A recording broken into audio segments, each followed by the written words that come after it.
चंद दिन ऐसे गुजर गए जैसे चंद लम्हे हों। जिंदगी का यही चलन है, गुजरती है तो गुजर ही चली जाती है, लेकिन रफ्तार का पता ही नहीं चलता।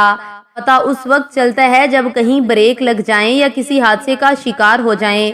मैं 5:30 बजे वार्ड में दाखिल हुआ और सीधा अपने मरीज के बेड पर गया।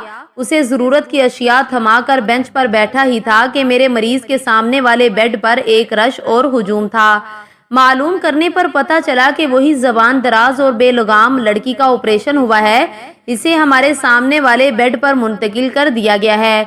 वो अब मुकम्मल तौर पर बेहोश है। ये सब उसके अजीज रिश्तेदार, माँ, भाई और बहनें वगैरह हमातन गोश उसके होश में आने के मुंतजिर खड़े हैं। कोई उसके ऑपरेशन की कामयाबी के मुबारकबाद देने के लिए मिठाई का डब्बा लाया है, कोई आमों का शापर और कोई फूलों का गुलदस्ता वगैरह लाया। अचानक आवाज उभरी, वो देखो इसकी पतलियां हरकत कर रही हैं, शायद इसे होश आ रहा है। सब बेहोश पड़ी नादिया की तरफ मतवज्जो हो गए और बेकरारी से उसकी आंखें खुलने और जबान से बातें करने के मुंतजिर खड़े हैं। यकदम लड़की का हाथ उसकी आंखों पर गया, आंखों को मला। फिर चंद लम्हों बाद उसने आंखें खोलना चाही, लेकिन अभी पूरी तरह खुल न रही थी। वो आंखें झपक रही थी। फिर उसने मुकम्मल तौर पर आंखें खोल दी और अपने इर्द गिर्द खड़े अजीजो अकारब को हैरानी से देखने लगी। सब ने उसे होश में आते देखकर खुश आमदीद कहा और कहा, मुबारक हो, ऑपरेशन कामयाबी से हो गया और तुम्हारी जान बच गई। सब हंसी खुशी के आलम में लूट टूट हो रहे थे, एक से बढ़कर एक मजाक कर रहे थे ताकि वो मुस्कुराए। अब कुछ देर बाद वो मुकम्मल तौर पर होश में थी। ड्रिप लगी हुई थी, उसके बावजूद उसे बहुत प्यास महसूस हो रही थी। सब इसरार कर रहे थे कि वो कोई बात करे। प्यास की शिद्दत की बिना पर नादिया ने करीब पड़ी मिनरल वाटर की बोतल की तरफ इशारा करके अपने होठों की तरफ इशारा किया कि मुझे प्यास लगी है। वो फिर बोलकर बताने के लिए मुंह खोला कि मुझे पानी दो, लेकिन तमाम तर कुव्वत के साथ भी आवाज ना निकल सकी। लवाहिकीन फौरी डॉक्टर्स की तरफ भागे। डॉक्टर आए, चेकअप हुआ। कुछ देर खामोश रहे, कुछ समझ आया कुछ ना आया, और फकत इतना कहकर चले गए कि कुछ दिन इंतजार करें।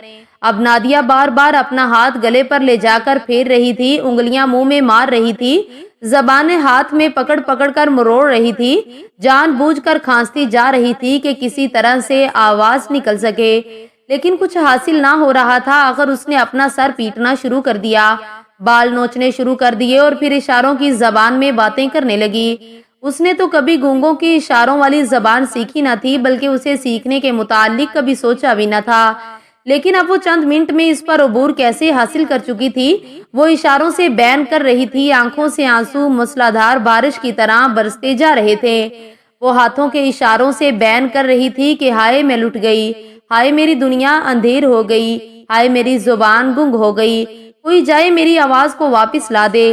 बेयकीनी के आलम में मैं अपने ऑपरेशन शुदा गले को दबा रही थी कि शायद यूं फंसी हुई आवाज निकल आए। माँ उसके हाथों को पकड़ रही थी और कह रही थी, बेटा अभी ताजा ताजा ऑपरेशन हुआ है, टांके लगे हैं, मत करो ऐसा, जख्म उधड़ जाएंगे, जान चली जाएगी। लेकिन नादिया पर तो दीवानगी का दौरा पड़ चुका था। वो इशारों की जबान में बस यही कहे जा रही थी, हाय मेरी आवाज, हाय मेरी आवाज कौन ले गया, हाय मेरी आवाज वापस लाओ। अचानक नाजिया की नजर मुझ पर पड़ गई। उसने सबसे हाथों के इशारे से कहा, सब एक तरफ हो जाएं और इस भाई को आगे लाएं। लिहाजा मुझे रास्ता दिया गया। मैं आगे बढ़ा, उसके सामने जाकर खड़ा हो गया और दरियाफ्त करने लगा, बहन क्या बात है। ये सुनते ही उसकी आंखों से आंसुओं की रिमझिम बारिश फिर से बरसने लगी, हाथ कपकपाने लगे, होंठ फड़फड़ाने लगे। उसने मेरे सामने दोनों हाथ बांध दिए और माफी मांगने लगी। फिर कोशिश करने लगी कि उठकर पांव पकड़ लूं और अपनी ज्यादती की माफी मांगूं। सब हैरानी से ये मंजर देख रहे थे और उसे रोक रहे थे कि ज्यादा हरकत न करे। मैंने इशारे में उसे सिर्फ इतना जवाब दिया कि हम कुछ नहीं कर सकते, अब फैसले आसमानों पर हो चुके हैं। अगर तब्दीली आ सकती है तो वो भी आसमानों से है, कि जब आसमानों का मालिक जबान को हुक्म देगा तो वो फिर से बोलने लगेगी। लिहाजा दामन फैलाओ, गिड़गिड़ाओ और उसे ही मनाओ।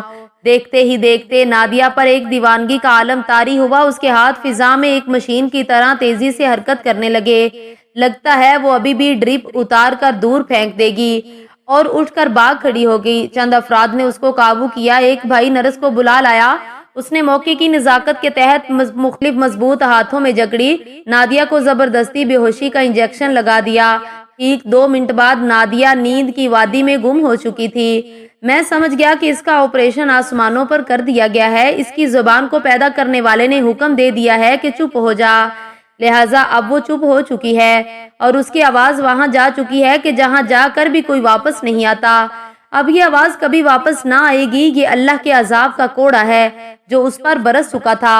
اس جرم میں، غیر محرموں سے زبان، کان اور ہاتھ کے زنا کے جرم میں اس کو موقع ہی سزا اس کو ہے۔ کوئی اپنی سریلی آواز پر ناز کرنے والا اور غیروں کو سنا کر ان کو خوش، جبکہ اللہ تعالیٰ کو ناراض کرنے والا، فائل کی طرف بڑھنے والے ہاتھ یا اس کے بیڈ پر نمبر ملانے کے لیے اٹھنے والی یا حرکت کرنے والی انگلیوں کو روکنے والا، فَاعْتَبِرُوا یا اُولِي الْأَبْصَارِ۔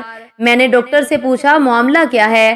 کہنے لگا اس کی آواز واپس آنے کے امکانات نہیں، لیکن ہم ان کو تسلی دینے کے لیے کچھ دوائیاں لکھ دیں گے اور ڈسچارج کر دیں گے تاکہ یہ فوری صدمہ دل پر نہ لیں اور امید کے سہارے زندہ رہ کر چند ماہ میں نارمل ہو کر حالات سے سمجھوتا کر لیں۔ میں نے ٹوکتے ہوئے کہا اور تو یہ کر لیں۔ ڈاکٹر کہنے لگا کیا مطلب؟ میں نے کہا کچھ نہیں اور بات ٹال دی۔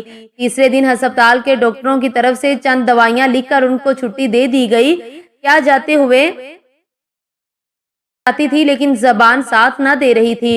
ہاتھ جوڑ کر مجھ سے معافی مانگی اور چل دی۔ اور شاید زبان کے زنا کے جرم میں سزا پانے والی یہ زبان ہمیشہ بات کرنے کو ترستی ہی رہے گی اور دوسروں کے لیے نشان عبرت بنی رہے گی۔ اس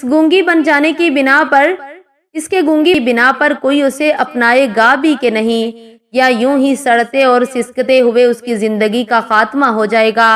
یہ سب اللہ ہی بہتر جانتا ہے۔